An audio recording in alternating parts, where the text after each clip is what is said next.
Tessa Bennett joins us in studio with a full breakdown of what has transpired between the two countries in the last 24 hours. Good evening, Tessa. Good evening, Manisa. While many were expecting the president to delay the economic action once again, Canada's leaders wasted no time in responding firmly when Trump decided to follow through. Now, it's not in my habit to agree with the Wall Street Journal, but Donald, they point out that even though you're a very smart guy, this is a very dumb thing to do. Prime Minister Justin Trudeau is promising the country will not back down after Trump's long foretold 25% tariffs on Canadian goods went into effect overnight, despite Canada's effort to keep them away. Let me be crystal clear. There is absolutely no justification or need whatsoever for these tariffs today.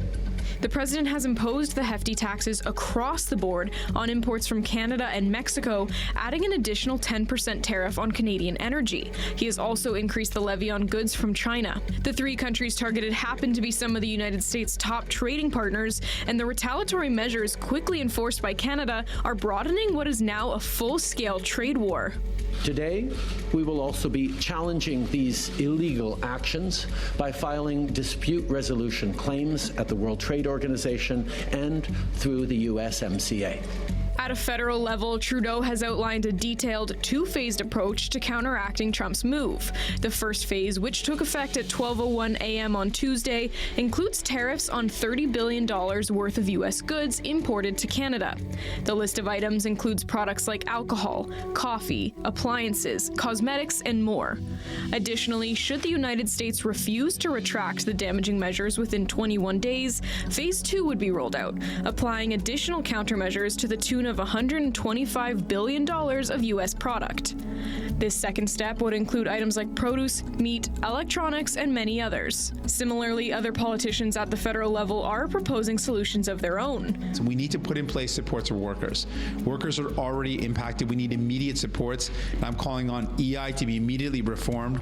NDP leader Jagmeet Singh is calling for an emergency session of Parliament to discuss a package to support Canadian workers affected by the trade war. Parliament has been prorogued since January and is not set to return until the end of this month. Canada's official opposition leader Pierre Poilievre is throwing his 2 cents in, as well as the Liberal candidates duking it out for Trudeau's soon-to-be vacant position.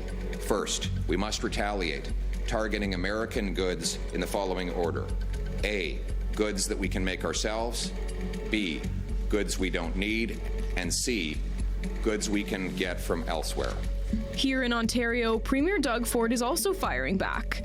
To support the federal government's efforts, Ontario will also launch its first round of retaliation. The province's primary liquor retailer will stop buying all American alcohol, with those items already removed from shelves, and U.S. companies will be banned from procurement contracts going forward. Premier Ford has also ripped up the province's deal with Elon Musk's satellite internet company Starlink and threatens to put a surcharge on electricity flowing to certain states. This is unnecessary, and we do have to retaliate, and I apologize to the American people. It's not you, it's your president. Economists and industry experts alike are predicting consumers on both sides of the border will feel massive impacts, some of which have already started. The auto industry in Canada as it stands will be thrust into uncertainty as the incoming steel and aluminum tariffs will stack on the existing ones in place. And per an economist in the Financial Post, Canada is barreling towards a recession.